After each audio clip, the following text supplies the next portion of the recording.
Hi guys, this is Ravenclaw What If. Welcome back to another What If story.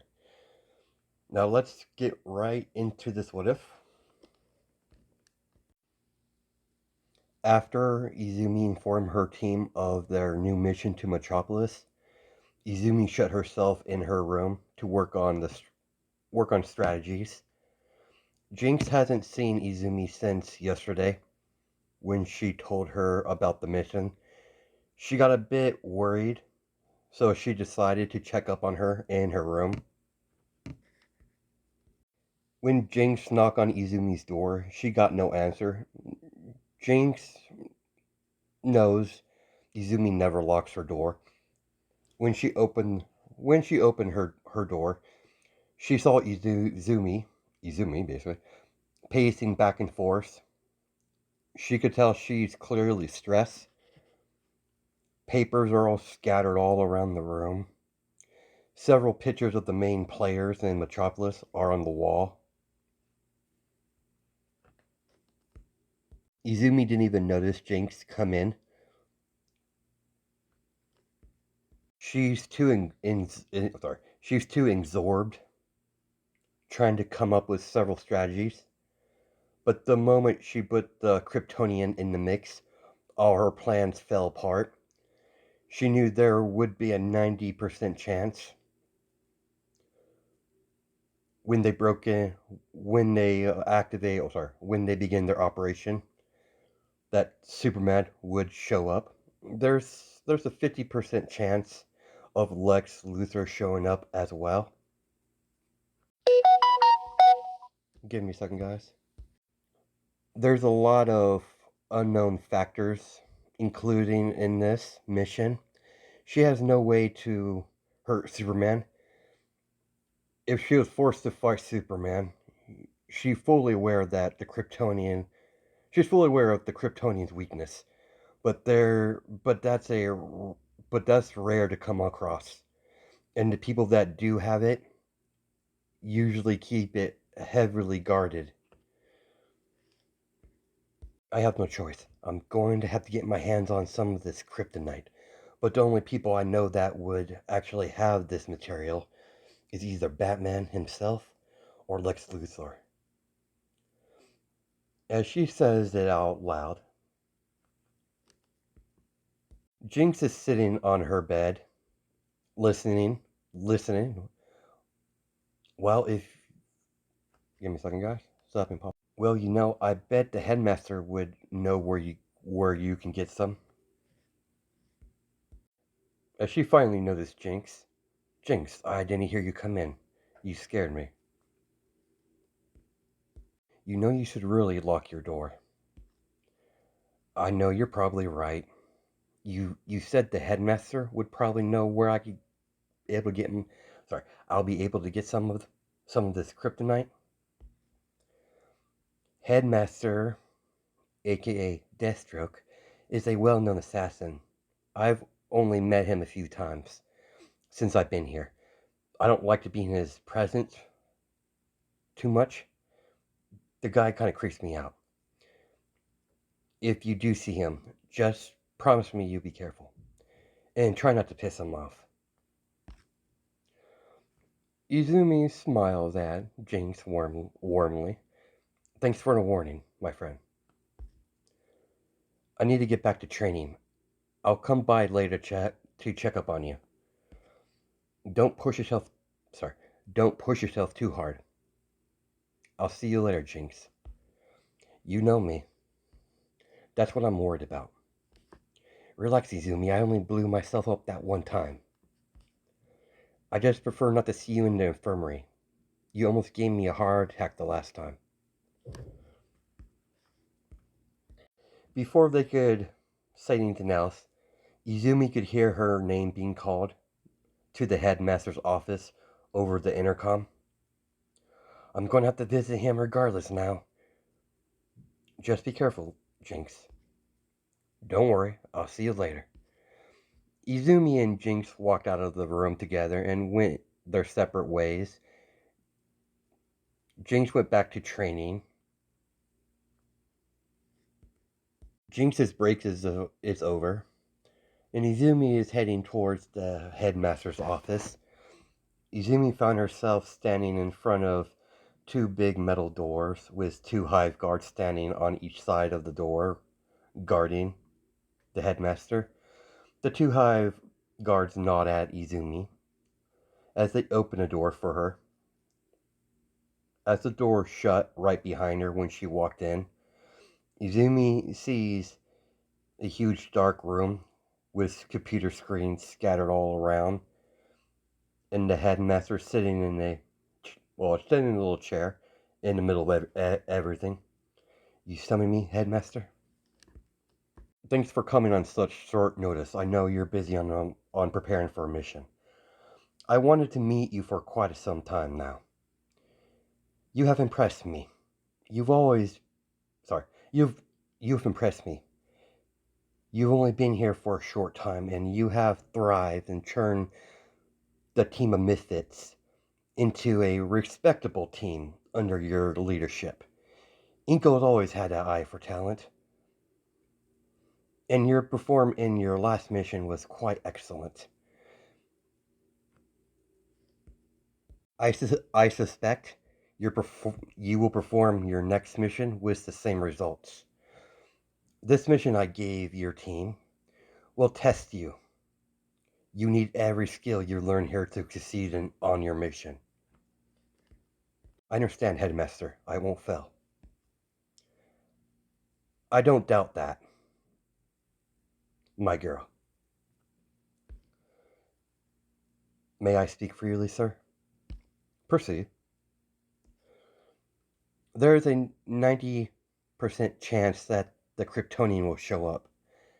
Try to stop me and my team. Sadly, every scenario I came up with me and my team ultimately losing. I have no means to hurt the Kryptonian. And the means I do know that I can hurt a Kryptonian, I don't have access to. Even if I use my mind control, pheromones, smoke, I don't even know it would even work on a Kryptonian, or for how long, by the off chance it did work. I have no doubt the Boy Scout will show up during your mission. That's why I had stuff being made ahead of time. It seems like great minds think alike. Please follow me. Deathstroke lead Izumi to another room. When she entered the room, Deathstroke sees. Well, sorry. When she entered the room, she sees weapons scattered everywhere: guns, katana, knives, grenades, a few rocket launchers. This is quite a collection you have, Headmaster. You haven't seen anything yet. One of these days, I'll show you my main armory. Izumi noticed a long metal case. Seemed to hold a long weapon, a long melee weapon. On one of the weapon counters in the room, Deathstroke gestured Izumi to walk up to the case and open it up. She saw a long katana, but what she found interesting is the blade was pure green. It seemed like it was glowing. Is this what I think it is? Yes, my girl. It's a sword. I'm I'm made out of kryptonite. I had this made before I signed your team this mission. I know this would come in handy for you after all. You were trained by Amazon. Why don't you pick it up and get a feel for it? Izumi nods at Deathstroke, or Slade, and picked up the blade and walked in the middle of the room and into a sword stance. As Izumi swung the blade in three quick motion, Deathstroke could tell by her stance and her movements she's been trained well in sword combat. Thank you, Headmaster. As she picked up the sheath and sheathed the blade into it, this will change everything when it comes to my strategy for this mission. As she bows in thanks, I need to begin immediately with the new battle strategy. Please excuse me, headmaster. As he watches the girl leave his armory, heading her way out of his office, with a new drive and fire in her eyes, he found the girl quite impressive, and her attitude is quite refreshing, polite, driven, and respectful towards her superiors, and cares and cares quite a deal about her comrades. He expects that the Amazon that trained her was the cause of it. As we cut back somewhere in Japan in a dark room, All for One is sitting in his chair, having some sort of a breathing device on his face as a black portal opens up. Good, you're here, my boy.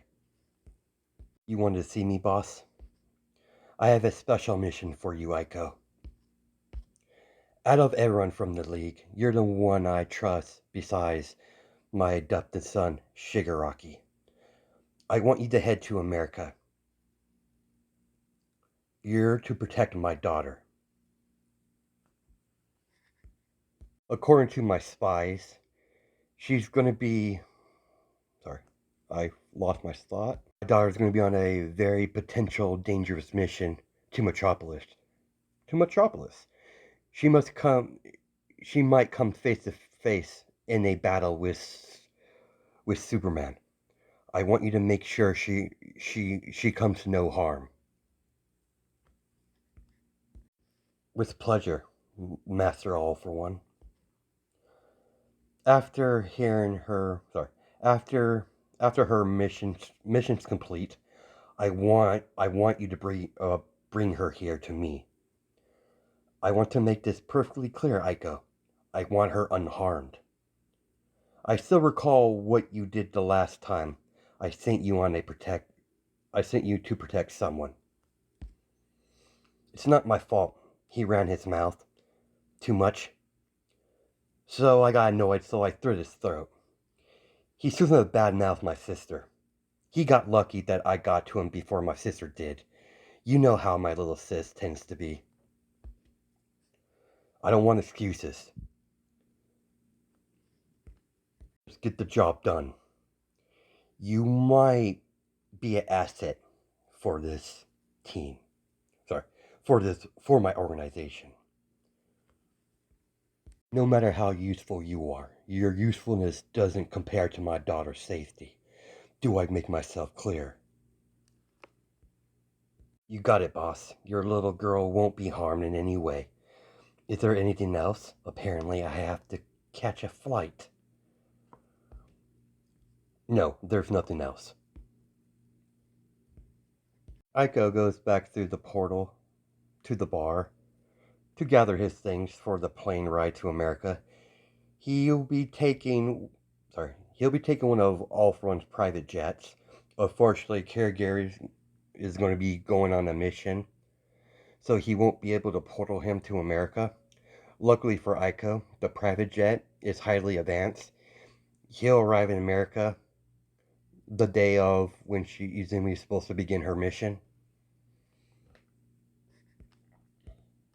As we time skip the day of the operation, Mammoth is driving the transport, while Gizmo is in the passenger seat. Izumi is in the back seat with Jinx asleep, recovering from several all-nighters, trying to come up with different battle strategies for this mission. Making their way outside the city limits, heading towards Metropolis. It's going to take... it's going to be a 4-day drive.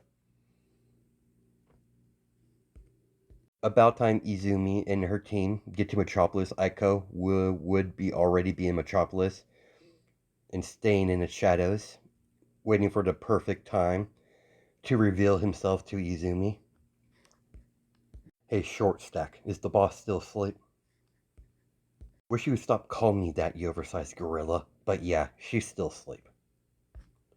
Good. She needs the rest. She might be a new addition to our little team. Ever since she's been in charge, I have not been blind.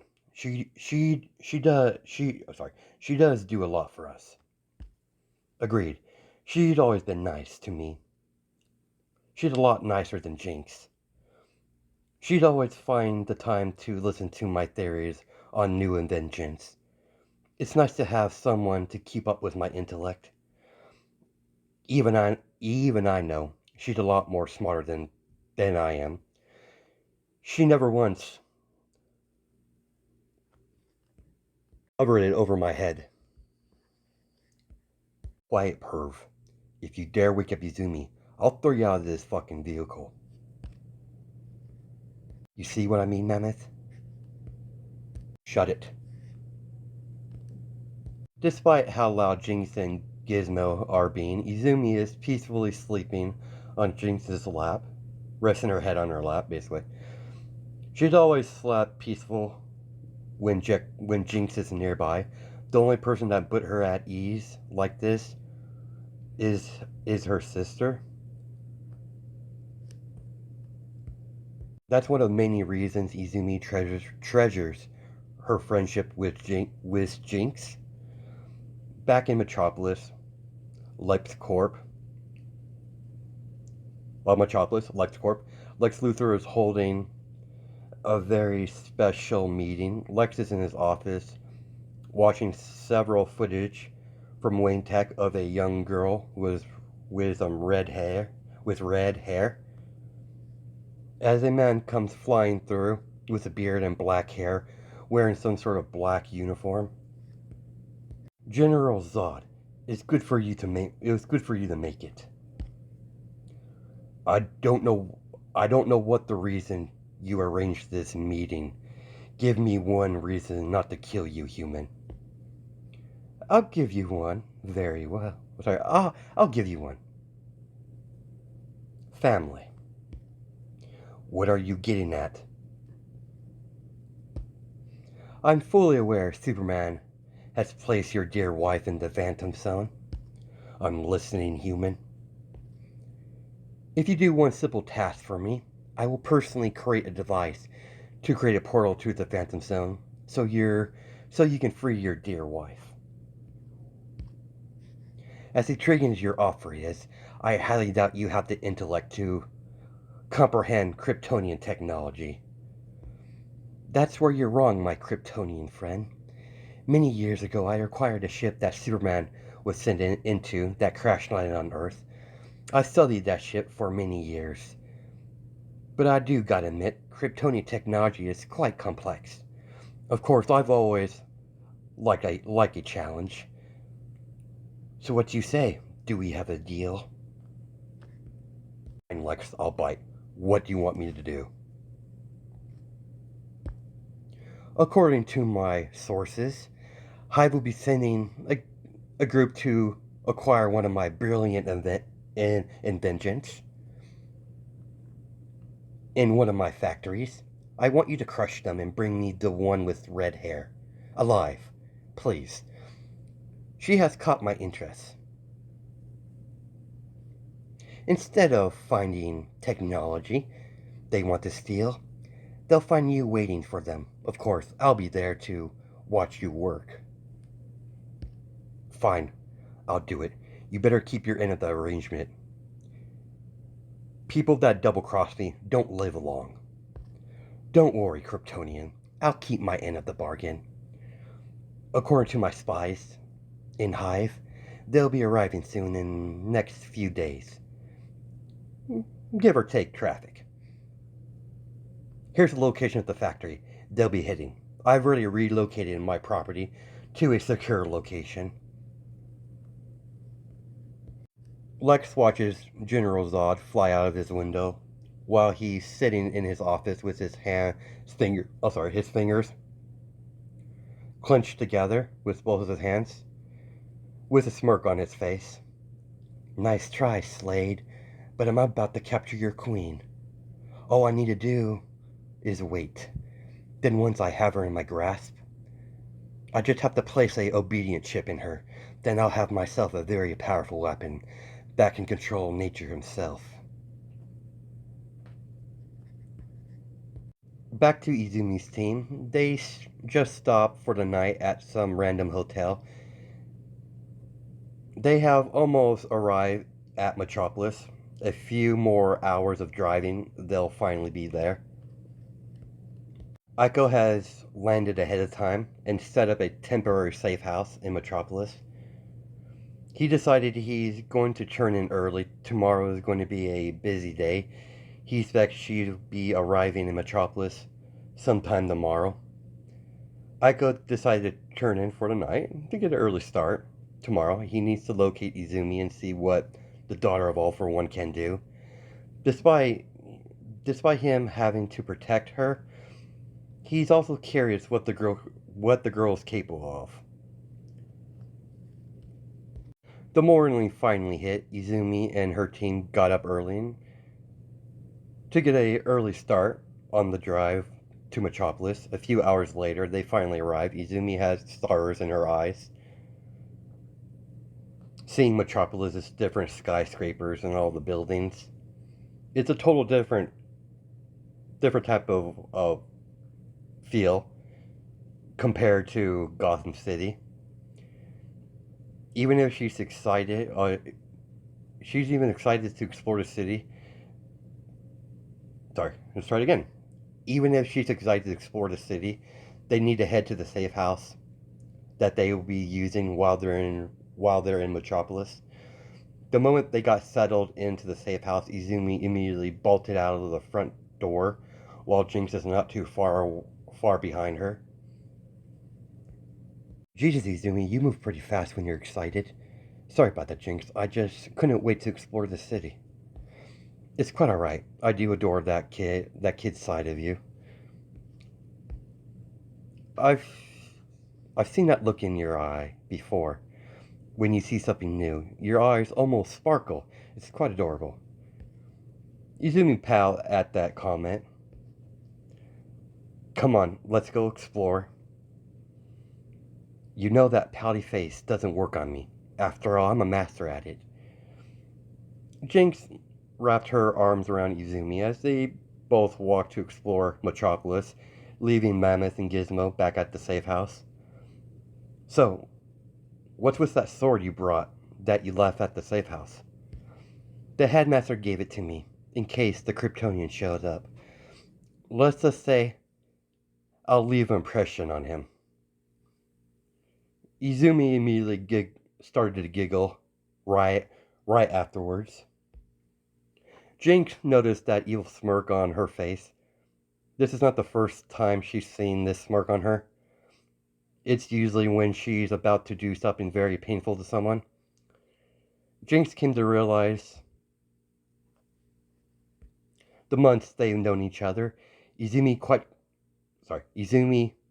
is quite the sadist when she wants to be. Izumi noticed a group of people gathering up when the two of them finally got close to the crowd. Izumi sees Superman on some sort of stage shaking hands with the number one hero from America, All Might himself, with the rest of the Justice League. Apparently, they just announced the introduction of All Might into the Justice League. Izumi could hear several reporters ask all sorts of questions of Superman and All Might. Who the hell is All Might? He looks like an idiot. Some hero from Japan. I don't like him. I don't know why. When I see that man, I have a strong urge to rip off his arm and beat him to death with it. That sweet innocent face she usually has was replaced with a serious, deadly expression. Come on, let's go, Jinx. Let's head back to the safe house. My good mood has been spoiled. Something about that man pisses me off. Izumi, after a few moments of silence, they finally got back to the safe house. She said nothing to anyone. As she entered the spare room and slammed the door right behind her, as everyone looked at the door that just got slammed, and looked back at Jinx. What the hell happened, Jinx? What got Red all pissed off? I have no idea, Mammoth.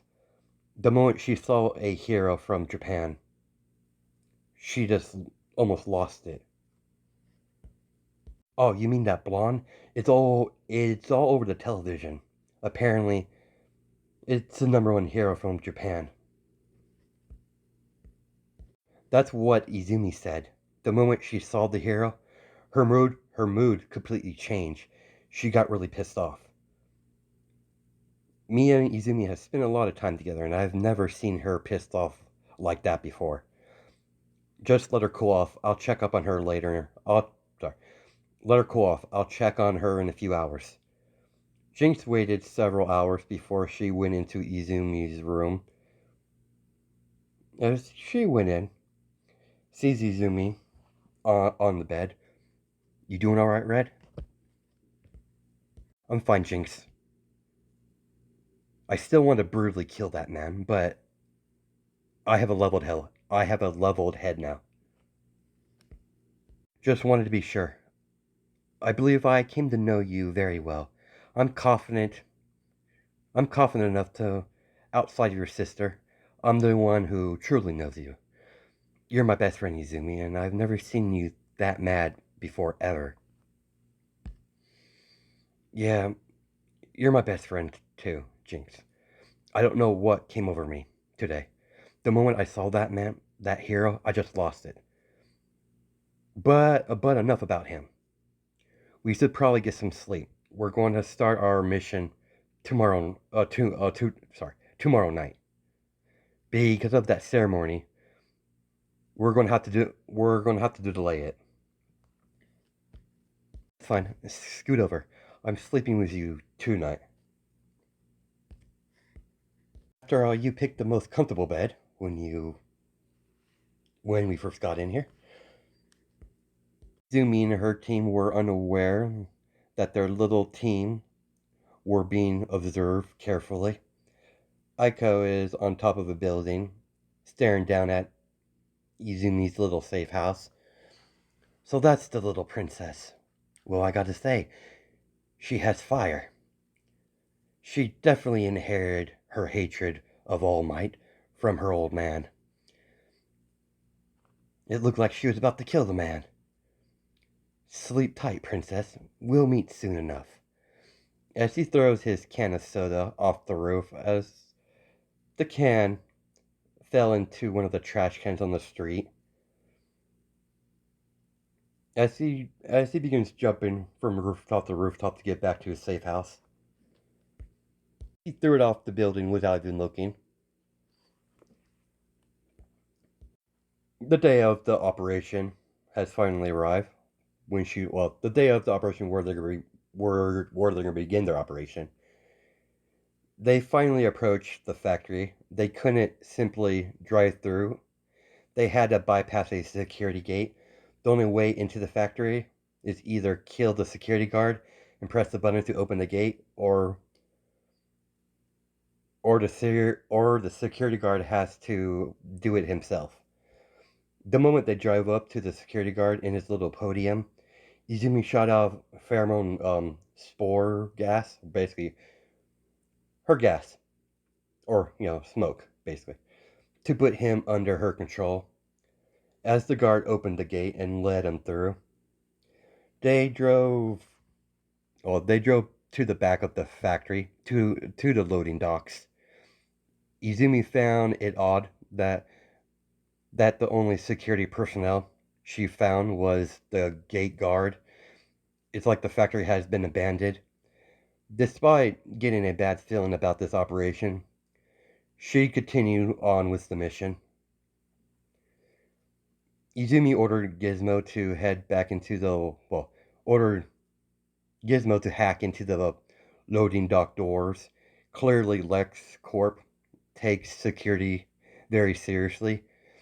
She expects there are going to be many kind of security doors like this throughout the whole facility or factory. The moment Gizmo successfully hacked into the door, Once they walk inside, they were faced with several security bots pointing pointing pointing their hand blasters at the group. Intruders, engage engage purge protocol. And that's where we're gonna stop it. Hope you guys have a good night and day. Judge my time zones, and I'll catch you in the next video.